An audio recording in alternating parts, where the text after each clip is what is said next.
आपको पता है कि Indian constitution is one of the lengthiest constitution in the world, लेकिन फिर भी पूरे कॉन्स्टिट्यूशन में एक पार्ट ऐसा है जो सबसे अलग और सबसे ब्यूटीफुल है, वो है फंडामेंटल राइट, यानी कि संविधान में मौलिक अधिकारों का होना। हेलो एवरीवन, मेरा नाम उर्वशी त्यागी है और आज हम बात कर रहे हैं fundamental right that you should know about.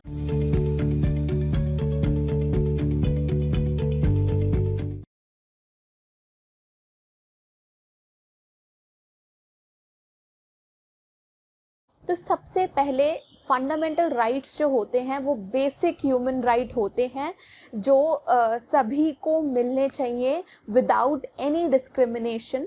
तो फंडामेंटल राइट का जिक्र इंडियन कॉन्स्टिट्यूशन में पार्ट 3 के अंडर किया गया है और जो आर्टिकल पार्ट 3 में आते हैं वो हैं आर्टिकल 12 से लेके आर्टिकल 35 तक। साथ ही साथ अगर हम कैटेगराइजेशन देखें तो सबसे पहले आता है राइट टू इक्वालिटी, यानी कि आर्टिकल 14 से आर्टिकल 18। उसके बाद आता है राइट टू फ्रीडम, यानी कि आर्टिकल 19 से लेके आर्टिकल 22। उसके बाद आता है राइट अगेंस्ट एक्सप्लॉयटेशन, यानी कि आर्टिकल 23 एंड आर्टिकल 24। उसके बाद हम देख सकते हैं right to freedom of religion, article 25 से 28 तक। फिर आते हैं certain cultural and educational right जो कि रन कर रहे हैं from article 29 to article 30। Right to property भी पहले फंडामेंटल राइट के विद इन आता था, लेकिन क्योंकि हमारे स्टेट को बहुत ज़्यादा डेवलपमेंट की ज़रूरत थी, इसलिए गवर्नमेंट को ज़रूरी था लैंड एक्वायर करना डेवलपमेंट के प्रोसेस के लिए, इसलिए राइट टू प्रॉपर्टी को फंडामेंटल राइट से हटा दिया गया। पर सवाल ये उठता है, क्या अभी भी वो कॉन्स्टिट्यूशनल राइट है? हाँ, बिल्कुल हाँ, वो कॉन्स्टिट्यूशनल राइट है, लेकिन अब वो आता है आर्टिकल 300A में। तो वो सिर्फ एक लीगल राइट है और कॉन्स्टिट्यूशनल राइट है, लेकिन राइट टू प्रॉपर्टी और फंडामेंटल राइट बिल्कुल भी नहीं है। उसके बाद आता है राइट टू कॉन्स्टिट्यूशनल रेमेडी जो कि है आर्टिकल 32 से आर्टिकल 35 में। तो ये कैटेगराइजेशन है। कुछ खास फंडामेंटल राइट की बात करें तो सबसे पहले सबसे बड़ा राइट है right to life and personal liberty जो कि आर्टिकल 21 है। ये खुद में एक राइट नहीं है, बल्कि इसमें बंडल ऑफ राइट्स हैं। Right to healthy environment, right to dignity, right to privacy, right to health, right to, बहुत सारे इसमें हमें राइट्स देखने मिलते हैं। और आर्टिकल 21 साफ शब्दों में कहता है कि no person shall be deprived of his life and personal liberty without a procedure established by law.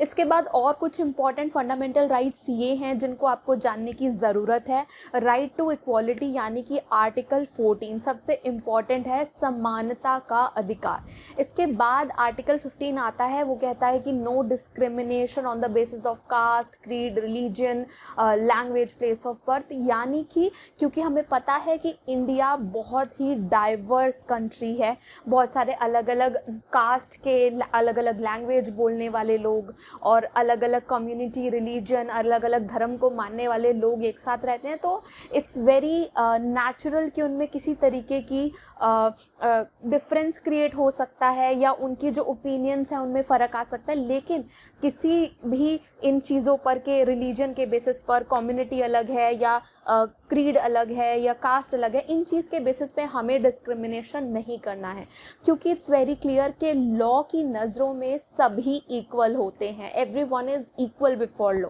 And law is above all, यानी कि जो लॉ है, कानून है, वो सबसे ऊपर है और उसकी नज़रों में सब इक्वल हैं।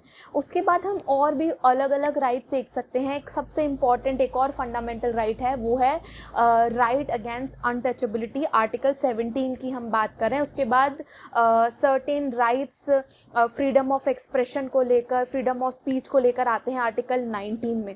क्या आप जानते हैं कि आर्टिकल 14, आर्टिकल 19 और आर्टिकल 21 एक साथ मिलकर गोल्डन ट्राइंगल बनता है? इसके बारे में कुछ स्पेसिफिक अगर आपकी पॉइंट है या आप शेयर करना चाहते हैं तो आप हमें कमेंट बॉक्स में भी टाइप कर बता सकते हैं।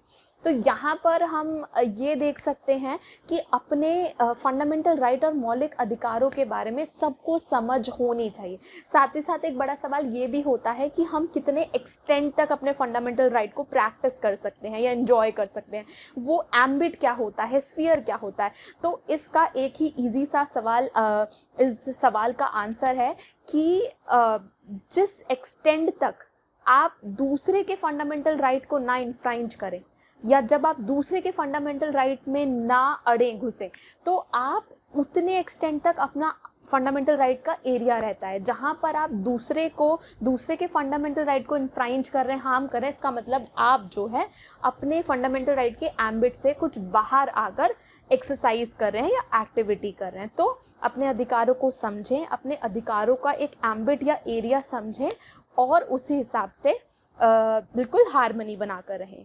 सो I hope you like this video. Keep watching law सीखो। कोई भी क्वेरी है, कमेंट है, आप हमें शेयर कर सकते हैं। Thank you very much.